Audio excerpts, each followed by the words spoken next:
ఇస్తే ఎలా ఉంటుందని ఆలోచించాలి.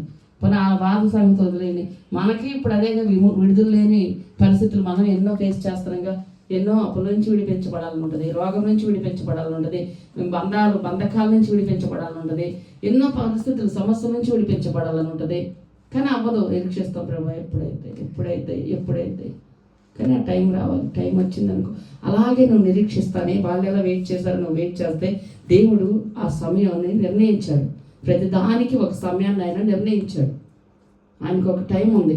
మనం అనుకున్న టైంలో ఆయన ఏం చేయడు. వాళ్ళు రాగానే అంటున్నాడు,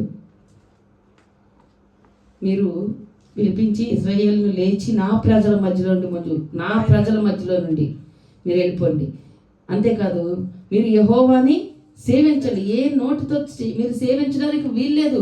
ఆ యెహోవా ఎవడు అని అన్న అదే నోటితో ఈరోజు అంటున్నాడు, మీరు వెళ్ళి మీ దేవుడికి ప్రార్థన చేసుకోండి అని చెప్పే స్థితికి ఫరో వచ్చేసాడు. తర్వాత ఇంకో మాట కూడా అంటాడు, ఏంటంట, నన్ను దీవించుడని చెప్పు. మీ పశువులను కూడా ఫస్ట్ ఏమో మీ పశువులు వద్దు, మీ స్త్రీలు వద్దు, మీ పిల్లలు వద్దు, మీరు ఒక్కళ్ళు వెళ్ళండి, పురుషుల వరకు మాత్రం వెళ్ళి ప్రార్థన చేసుకోండి. మోషే అంటాడు, అందరం వెళ్తాం, మా కుటుంబాలతో ఆరాధన చేసుకోవాలి మేము అని చెప్తాడు. ఒప్పుకోలేదు. ఈరోజు అంటున్నాడు, అయ్యా మీ పశువులను తీసుకెళ్ళండి, మీ మందలను తీసుకెళ్ళండి, అసలు ముందు మీరు ఎక్కడి నుంచి వెళ్ళిపోండి అని చెప్పే దేవుడు మన జీవితంలో కూడా ఆ రోజు ఒకటి వస్తుందండి. ఈరోజు ఎవరైతే నీ జీవితంలో అడ్డుపడుతున్నారో, ఎవరైతే నీకు బాధ కలిగించేలా ఉన్నారో, ఎవరైతే నీకు ముళ్ళులా ఉన్నారో, ఎవరైతే నీకు ఇబ్బంది కలిగించేలా ఉన్నారో, ఎవరైతే నీకు నోటి మాటతోనే నిన్ను గాయపరుస్తున్నారో, లేదా ఏ విషయంలో అడ్డుపడుతున్నారో అదే నోటితో నిన్ను ఏ రకంగా శపించారు, ఏ రకంగా గాయపరిచారు, ఏ రకంగా నిన్ను ఇబ్బంది పెట్టి నష్టం కలిగించారో అదే పర్సన్తో దేవుడు ఏం చేస్తాడు తెలుసు. ఒకరోజు టైం మామూలుగా కాదు, మనం అనుకోగానే కాదు, మనం అనుకున్న టైం వచ్చినప్పుడు కాదు అని చేసేది. ఆయనకో టైం ఉంటుంది. ఆయన ఆ టైం వచ్చినప్పుడు ఆ కార్యాలు మన జీవితంలో జరిగిస్తాడు ఖచ్చితంగా. ఆమేన్. ఇక్కడ అదే జరిగింది. మీరు వెళ్ళిపోండి రా బాబు అని చెప్తున్నాడు. అంతేకాకుండా నన్ను దీవించండి, నా కోసం ప్రార్థన చేయండి. అప్పుడు దాకా అసలు ఎవడో, అసలు మీ దేవుడు ఎవడో అని ఇష్టం వచ్చినట్టు మాట్లాడిన అదే నోరు అంటాను ఈరోజు నా కోసం ప్రార్థన చేయండి, నన్ను దీవించండి అయ్యా, మీరు వెళ్ళిపోండి అయ్యా బాబు అంటున్నాడు. ఎవరైతే మనల్ని యాలం చేస్తారో వాళ్ళే మనకు ఒకరోజు వస్తారండి, నా కోసం ప్రార్థన చేయవా అని అడుగుతారు. ఈలోపు మనం అంత ఓర్పుగా ఏమండం. వాళ్ళు ఎక్కిరిచ్చారుగా మనల్ని, వాళ్ళు ఎక్కిరిస్తున్నారుగా, వీళ్ళు అలా అంటున్నారుగా, వీళ్ళు ఎలా అంటున్నారుగా, మనమే ముందు మధ్యలో అవిశ్వాసపడిపోతాం, కృంగిపోతూ ఉంటాం, నిరుత్సాహపడిపోతాం. కానీ నువ్వు బలంగా నిలబడు. వాళ్ళు తిట్టే నీకు అసలు దీవెనలుగా. మన జఫనీ శాస్త్రి గారు ఒక మాట చెప్పారు. ఈయనంట ఏ కాలేజీలో అయితే మరి చదువుకున్నాడో, అంటే వాళ్ళకు చిన్నప్పటి నుంచి డాన్లాగానే డ్రమ్ము కొడతా పెరిగాడంట. ఇక డ్రమ్ము కొట్టుకొని ఇంకా తర్వాత వేరే ఇన్స్ట్రుమెంట్ అలాగా సేవలో వాడబడేవాడు. సరే ఏ కాలేజీలో చదివాడు అదే కాలేజీ ముందు సువార్త చెప్పాలంట డ్రమ్ము కొట్టి వెళ్ళి.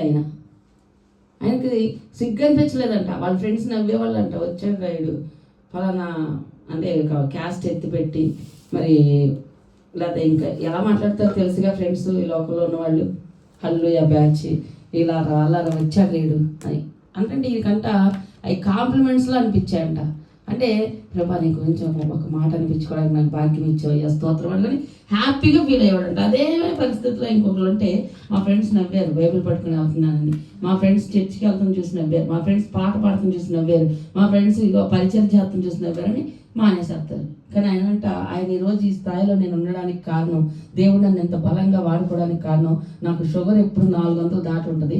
కానీ నేను ఒక్క రోజు 3 కోటాలు పడతాడండి ఆయన. అందుకే కూర్చొని చెప్తాడు ఆయన. నేను కూర్చొని చెప్తాను, ఉంచోలేదు. నేను రోజుకు 3, ఒకరోజు 4, 5 పెట్టినవి కూడా ఉన్నాయంట. అలా అంత బలంగా వాడుకుంటున్నాడు. వాక్యం చెప్పడం వచ్చేది కాదు. సేవకి వెళ్ళిన కొత్తలో దేవుడు నన్ను 17 ఏళ్ళే పిలుచుకున్నాడు. వాక్యం చెప్పడం వచ్చేది కాదు.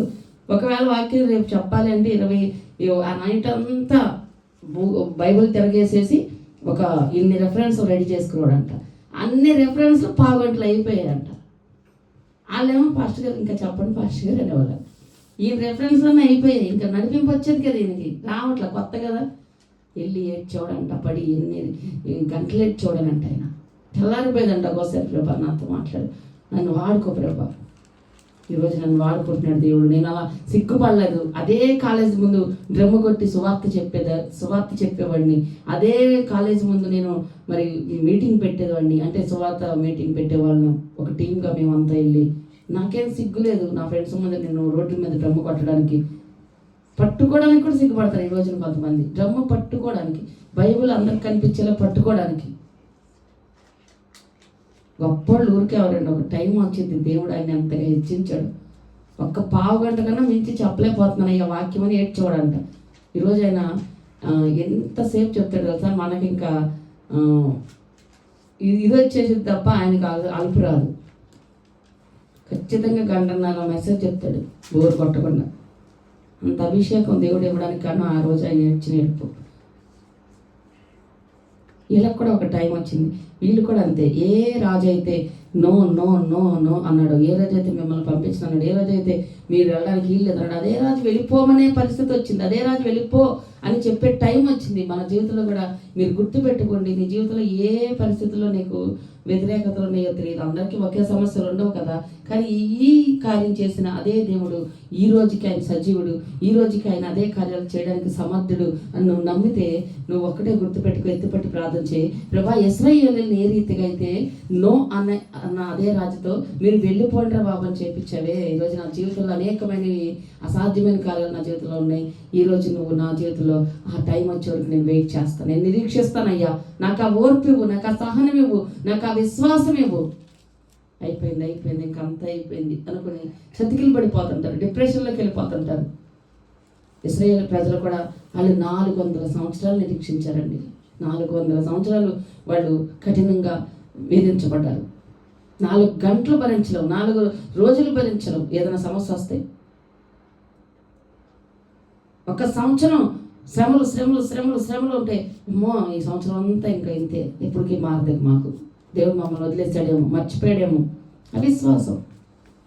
నిరీక్షించు, వెయిట్ చేయి, దేవుడు చేస్తాడు. ఒకరోజు చేస్తాడు, ఒకరోజు నా జీవితాన్ని మారుస్తాడు, ఒకరోజు నా బిడ్డల విషయంలో మేలు చేస్తాడు, ఒకరోజు నా బ్రతుకు విషయంలో కార్యం చేస్తాడు అని నువ్వు ఎప్పుడైతే నిరీక్షిస్తా ఉంటావో నీకు ఒకరోజు సమయం వచ్చింది, నీకు ఒకరోజు టైం వచ్చింది, విడుదల వచ్చింది. ఇజ్రాయేల్ ప్రజల్ని ఏ రీతిగా అయితే విడిపించాడు అద్భుత రీతిగా, ఎవరైతే నో చెప్పారో వాళ్ళతోనే పొండి అని చెప్పేలా దేవుడు చేశాడు. అదే చేస్తాడు మన జీవితంలో కూడా. ఇక్కడ ఇంకో విషయం మనం గుర్తుపెట్టుకోవాలి. ఏమంటున్నాడు, నా కోసం ప్రార్థన చేయండి అని చెప్పాడు కదా. ఆ తర్వాత వాళ్ళు వట్టి చేతులతో వెళ్ళలేదండి. 36వ వచనం చూడండి. యెహోవా ప్రజల ఎడల ఐగుప్తులకు కటాక్షము కలగజేసిన గనుక వారు వారికి కావలసిన వాటిని ఇచ్చిరి, అట్లు వారు ఐగుప్తులను దోచుకున్నది. దేవుడు వీళ్ళకి ఒక వాగ్దానం చేస్తాడు. ఏమంటే మీరు వెళ్ళేటప్పుడు ఉట్టి చేతులతో వెళ్ళరు. వాళ్ళు అప్పుడు దాకా బానిసలుగా బతికారండి. వాళ్ళకి ఎక్కడిది సంపాదన?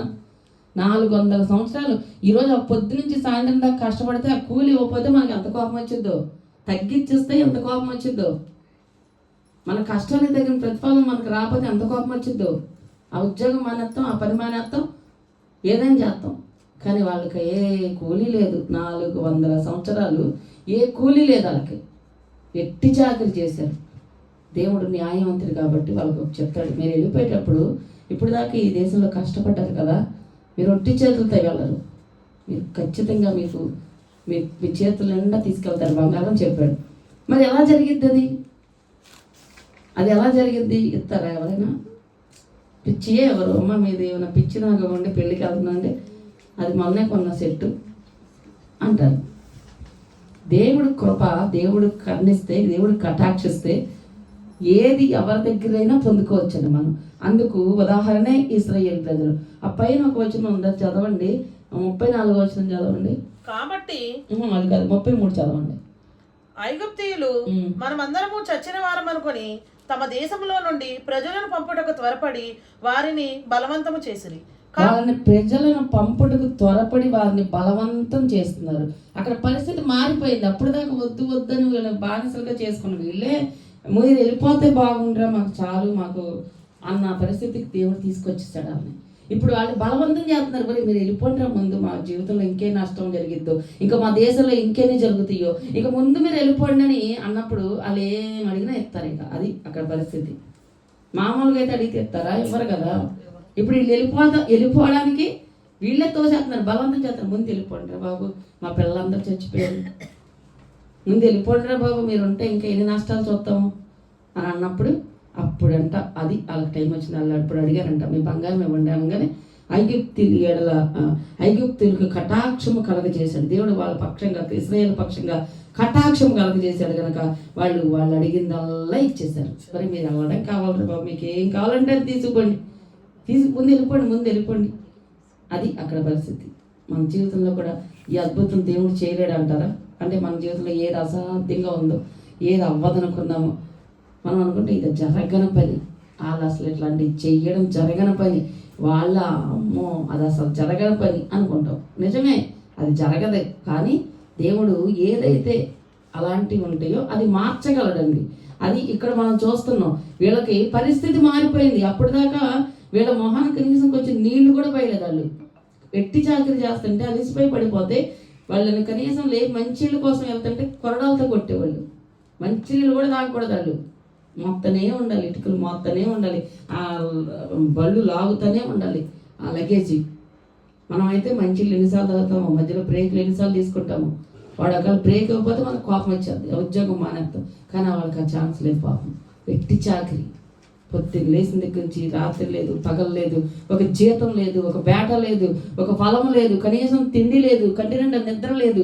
ఇలాంటి రోజులు వాళ్ళు 400 సంవత్సరాలు బానిసత్వం చేశారు. ఆ బానిసత్వం నుంచి వాళ్ళని దేవుడు విడిపించాడు. రోజు వాళ్ళకి వచ్చింది. వాళ్ళని దేవుడు విడిపించడమే కాదు, వాళ్ళు ఒట్టి చేతులతో కూడా వాళ్ళు చక్కగా నిండుగా సంపాదించుకొని వెళ్ళినట్లే. వాళ్ళు సంపాదించినా అంత సంపాదించేవాళ్ళు కాదేమో బహుశా. మనం దాసి ఏదో కొందాం అనుకుంటాం. మనం దాసింది ఏదో ఒకటి అయిపోద్ది. కానీ దేవుడు కటాక్షం మన మీదకి వస్తే, దేవుడి కోసం మనం నిజంగా బ్రతికితేనండి, నువ్వు ఏది ఆశిస్తున్నావో అది దేవుడు కటాక్షిస్తే, అది నువ్వు దాసి ప్రయాసపడిపోయి చీకటితో లేచిపోయి రాత్రి దాకా ప్రయాసపడాల్సిన అవసరం లేదు. దేవుడు నీకు అద్భుతంగా దాన్ని ఇస్తాడు. అది ఇక్కడ మనకి అర్థమవుతుంది. ఇక్కడ మన జీవితాల్లో మనం ఐగుప్తుల పట్ల ఎలా అయితే దేవుడు వాళ్ళని వంచి ఇశ్రాయేలుని హెచ్చించాడు, మన జీవితంలో కూడా అది చెయ్యగలడని మనం నమ్మితే చిన్న ప్రార్థన చేసుకోండి. ప్రతి ఒక్కరు కూడా, ప్రభు నా జీవితంలో నేను అసాధ్యం అనుకున్నది, నా జీవితంలో ఈ బానిస బ్రతుకు వదలదు, ఇక నా జీవితం ఇక మారదు, నా కష్టాలు ఇక తీరవు అని నేను అనుకున్నాను ప్రభా. కానీ ఈరోజు నాతో మాట్లాడావు. నిజమే, ఆనాడు 400 సంవత్సరాలు వాళ్ళకి ఏ ప్రతిఫలము లేకుండా వాళ్ళు చేసిన దానికి తండ్రి న్యాయమైన దేవుడు కనుక వాళ్ళు వట్టి చేతులతో వాళ్ళు వెళ్ళాల. ఒకవేళ కష్టపడి దాసుకున్నంత సంపాదించేవాళ్ళు కాదు, కానీ నీ కృప, నీ కటాక్షం వలన వాళ్ళు కష్టపడిన దానికన్నా 2 రెట్లు ఇచ్చావు తండ్రి. దేవుడు నీ కష్టాన్ని చూస్తున్నాడు.